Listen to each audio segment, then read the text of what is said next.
Olá, meu nome é Bianca Tavolari, eu sou coordenadora de seminários aqui do SEBRAP e hoje a gente tem mais um SEBRAP Lança, dessa vez com o livro Operação Impeachment, do Fernando Limonge, que saiu publicado pela editora Todavia. O SEBRAP Lança é uma modalidade de seminários que a gente tem aqui na casa, no SEBRAP, para discutir e debater livros de pesquisadoras e pesquisadores daqui do SEBRAP, e hoje a gente debate esse livro. Para além do Fernando, que é o autor, evidentemente está aqui, a gente convidou a Thaís Bilenque, que é jornalista de política, para comentar. E o convite veio porque num dos episódios do Foro de Teresina, ela tinha comentado que tinha achado o diagnóstico do Fernando muito arguto, muito interessante. E esse convite também é uma maneira da gente ampliar a conversa, né, para que o debate não seja só um debate acadêmico. O livro é uma reconstituição detalhada da conjuntura política que levou ao impeachment da presidente Dilma. Aí ele tem um objetivo meio pretensioso, né? Porque ele quer contar uma história que todo mundo viveu e contar novidade dentro dessa história que todo mundo viveu, mostrar um pouco que as pessoas não se deram conta do que estava acontecendo quando estava acontecendo, pontos cegos do processo. O livro parte de uma hipótese, digamos assim, de que impeachments são raros e devem permanecer raros, né? Então é um fenômeno excepcional. Então a dificuldade é explicar por que ele ocorreu, né? E um pouco invertendo as explicações correntes que tendem a tomá-lo como um resultado óbvio. Mostra como ele não é óbvio e como foi necessário uma série de eventos, de erros estratégicos, etc., para levar a esse resultado, né? Então ele é um livro para dizer, olha, as coisas funcionam, o sistema político brasileiro funciona, ele não tem grandes problemas estruturais, né? Mas ocorreram erros, né? Sobretudo erros estratégicos, tanto da oposição quanto do governo. Né? Mais do governo, né? Essa talvez seja a principal tese do livro, né?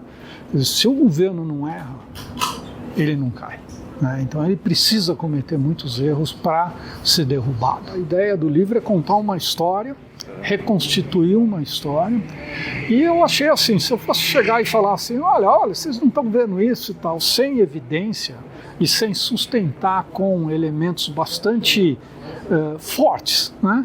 Então eu tenho que mostrar que o que eu estou chamando a atenção estava ali na cara de todo mundo, estava todo mundo notando, todo mundo sabia aquilo, mas por algum processo estranho, né, ninguém estava prestando atenção com o desastre ali acontecendo na cara de todo mundo, as coisas autoevidentes praticamente, né? E as pessoas com elucubrações, teorias e etc. E o desastre sendo armado, né? Então achei que essa era uma forma de pegar o leitor e convencer que eu tinha algo a dizer. Quando a gente está vivendo a cobertura quente, né, no calor do momento, você fica com uma visão muito fragmentada das notícias. E nesse período que o livro trata, mais ainda, porque assim, era reviravolta de manhã e à tarde já outra reviravolta, né? A gente tinha uma visão muito microscópica do que estava acontecendo. Então, se o livro fosse simplesmente uma leitura crítica e ampla dos jornais, né, conseguisse recuperar essa história toda com base no que tinha em jornal, já seria muito importante, já seria uma enorme fonte de pesquisa, mas é que eu acho que o Limonge vai além disso no momento em que, sempre tem a parte da edição, né, a seleção, o que você escolhe trazer como prioridade para o seu estudo, para o seu livro, então aí já tem o olhar dele. E mais do que isso, né, a forma como ele relaciona os fatos e como ele, concatena os acontecimentos, as consequências e as causas, etc., faz com que a gente consiga ver aquele movimento todo, o filme que se passou com muito mais distanciamento do que naquela época. E depois disso, a política continuou dando muito trabalho. Então nunca ninguém para ficar relendo tudo que saiu sobre, a prisão do Delcídio do Amaral a essa altura do campeonato.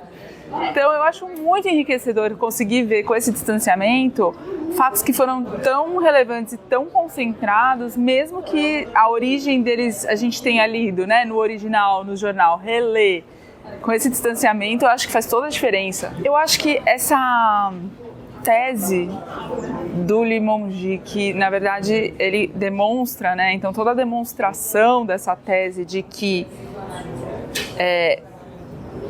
a Lava Jato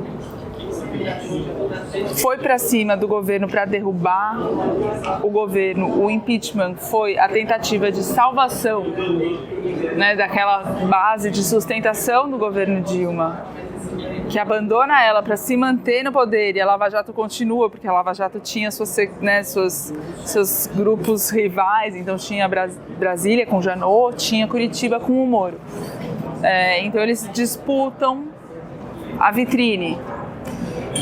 Então quando Curitiba passa a enfrentar Lula e Dilma, né, querendo pegar eles, e o Janot querendo pegar o Temer, e a resposta que se dá a isso é o impeachment, eu acho que é um jeito de interpretar todos esses acontecimentos que ajuda a organizar mesmo o que aconteceu. Na época a gente não tinha muita condição, a gente estava sempre atropelado. Então, para mim, a forma como ele sustenta essa tese, sustenta que isso não foi golpe, porque não se tratava de projeto de país e visão política, né, e políticas públicas. Foi uma tentativa de salvação. Eu acho que essa explicação ajuda a ligar vários pontos que estavam soltos. Nos dias de seminário, o Sebrap Lança está incluído, a casa fica aberta, ele é aberto para todo mundo que queira vir aqui conversar, e também a gente deixa o vídeo gravado no YouTube para quem não pôde vir presencialmente. O horário agora é às 5 horas, na sexta-feira, para que fique entre o trabalho e o happy hour, e então é um jeito da gente fazer todo mundo aqui no Sebrap se encontrar, mas também se encontrar com um público ampliado, seguindo a nossa ideia de trazer as ideias e a academia e a produção de conhecimento para o debate público.